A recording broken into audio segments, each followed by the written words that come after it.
Breaking news, a 12-year-old girl is stabbed, leading to a big police search in Waukesha.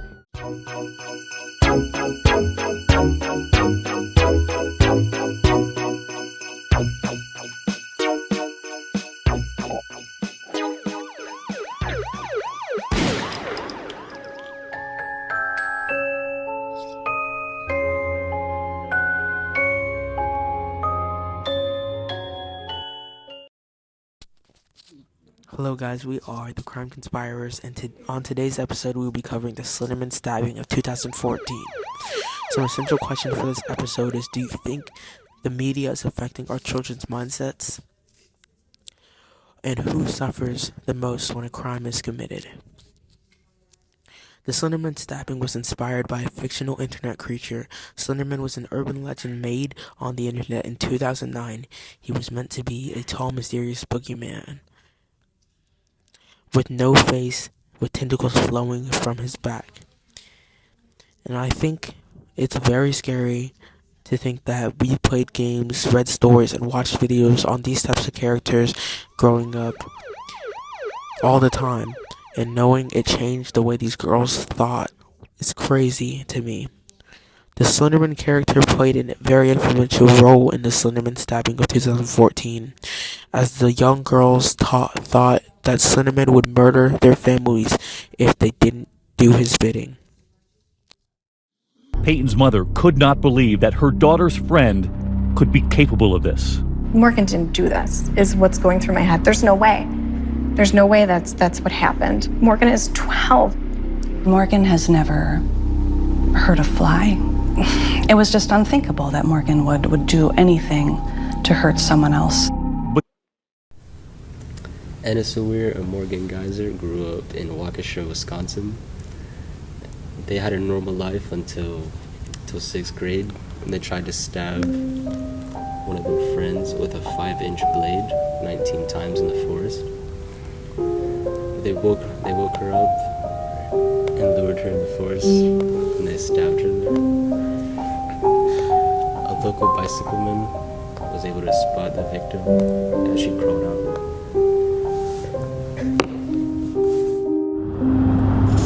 Breaking news, a 12-year-old girl is stabbed. The girl was lured to the area by 2 of her classmates, who allegedly stabbed her 19 times. The girls had hoped the attack would earn them a home in Slender Man's mansion. Slender Man is a fictional horror character. We have been there for the journey. They believe that if they didn't proceed with the stabbing, that Slenderman would kill their family. In several interviews with the parents, it was said that they grew up having normal lives, no signs of schizophrenia or any sorts of mental illnesses from either of the children. Until after the court cases, they had been tested for these mental diseases, and they used that as an alibi to why they committed these crimes. Morgan was a very happy child. She was intensely creative. She was always making up songs and stories.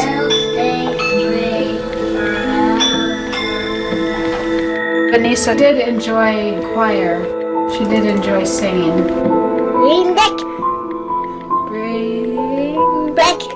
Oh, bring back my Bonnie to me.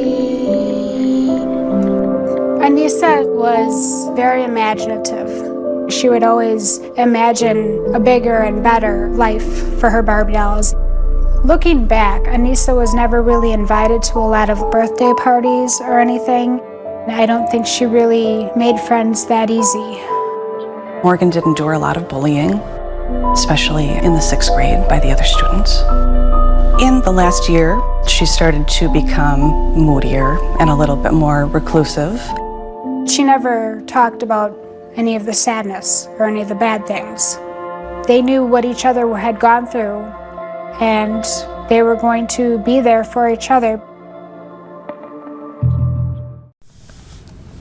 It was believed that the criminals planned this stabbing 6 months beforehand. It was even said that Anissa had a notebook of pictures of Slender Man and things that she believed that he would tell her to do in order to keep her family alive. Now, if you were in Peyton's shoes, would you accept that this event had happened, or would you have trust issues later on due to these being her best friends during school? Later in October of 2019, Peyton Lutner speaks on 2020. This is over a 2-hour episode with David Muir over the ABC News channel. They talked about the stabbing, and it was also found out that later Peyton was able to support the charities funding Morgan and Anissa's mental rehabilitation journey. Why do you think the judge thought the kids were incompetent for the child? And do you think that the kids were actually incompetent for the trial because of their mental illnesses that were discovered shortly after the stabbing and the hearings? Gathering this whole case together, I think that it's very interesting how these girls thought that this fictional character was a leading fact into doing these stabbings in their life, and how they believed that he was real and he was going to murder their families. What do you think about that? I think it was crazy how she thought like that. And I don't know why she would do any of those stupid things. I'm not sure why she even started to believe that he was real and that he could do this, even though he was all just in a screen and in her head. I also think it's crazy how she would write in her journal and how they planned this whole thing out 6 months earlier. How Morgan was almost like, even after the case, was almost like unfelty. Like she didn't feel for the victim at all. And the verdict of the hearing was to put them into a mental institution for almost half their life. I think that they should have just put them in actual jail, because it wasn't found out till later that they had these mental illnesses. So they were treated like normal kids, and there was no signs of anything wrong with them until afterwards. And I think that they only decided this because of the case.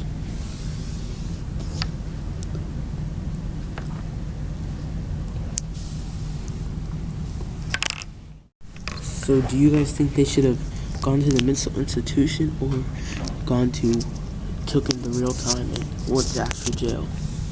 I say they should have went to actual jail, because they still did a crime either way, and it doesn't really matter what's messed up on inside of their head. I believe they should have went to the mental hospital again. I think it's still very wild that, you would believe something on the internet, something in a game, something that you probably know isn't real, but you're just scared of it. Arm and leg. Doctors fear she might not survive, and her mother, Stacy, has just been told that Peyton has been rushed to the hospital. She was terrified. She was crying. She couldn't breathe. The stabbing was followed by a night of a sleepover for Peyton's birthday, actually. And her parents actually allowed her to go out of the room, out of the house, early in the morning, because she was in a group of friends. Usually Peyton wasn't allowed to leave the house at all, but her parents thought it was okay. And when they did leave, Anissa and Morgan decided to head over to the forest. Peyton was unsure of it at first, but shortly after followed alongside them. That's where they brought Peyton to her knees and put her on the ground and started pursuing with the stabbing. I also think it's crazy how this was brought to the media while I was alive. I mean, I was like 6 years old around this time, and how it changed the perception of media when this case was revealed to the media. My parents they changed my perception of media, and I wasn't allowed to watch adult YouTube. I was always on child locks ever since this case came out, and how they figured out it percepted these girls' minds. Did your parents do the same? Yeah, my mom and dad made me put parental locks on my phone too, and then they wouldn't let me go out with my friends to watch a movie if it was over PG-13, and that's about it. They gave me a VPN on my phone, so I couldn't search up or do anything that would allow me to communicate with stuff like that isn't exactly friendly to a child or an adolescent. Yeah, I think it's crazy how things like this, about how children can do certain things, could change the whole way our parents think and how people let us watch things. And I think things like this that happen allow our parents to believe that we will turn out this way too. And because I remember until I was 13, I wasn't allowed to have social media at all. Was it the same for you guys? Yeah. I was allowed to get mine at least 12 to 11 at that age, but I wasn't able to have things like TikTok or Instagram, just normally the small stuff. And it's crazy how that Wisconsin banned the movie Slender Man because of this event happening, and mostly any content about the Slender Man.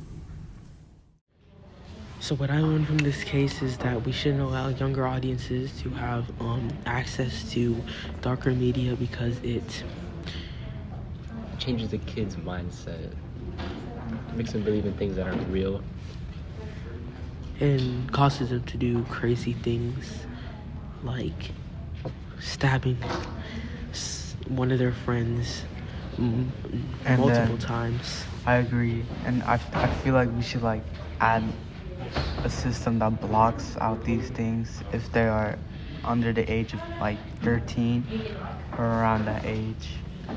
Because summer kids can't be exposed to this dark media because they aren't like everybody else, and they're not developed. Yeah, and shortly after we discovered that they had mental illnesses, so maybe if they had known this before, their parents wouldn't have allowed them to have access to this type of media. So all in all, I think that as a society, we should have a mental evaluation for when children are younger, so that these mental diseases could be found before then, and they could their parents could know what media to block out, because these mental diseases cause them to have these type of thoughts.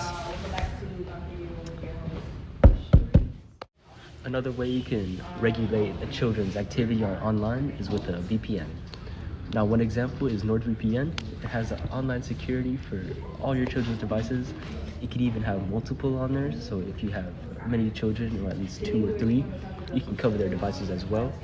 Now, it's also the fastest VPN on the planet. That means it'll be working as quick as possible to hide all the things that aren't good. I agree, because my mom uses it for me, and it blocks certain websites that's not very good for me. And that's it for this episode on Crime Conspirers. Be sure to leave your comments in the comment section below about how you think this case affects us and who do you think suffered in this crime. Be sure to smash that subscribe button, smash that like button, and be tuned for the next episode. Subscribe. We'll be back.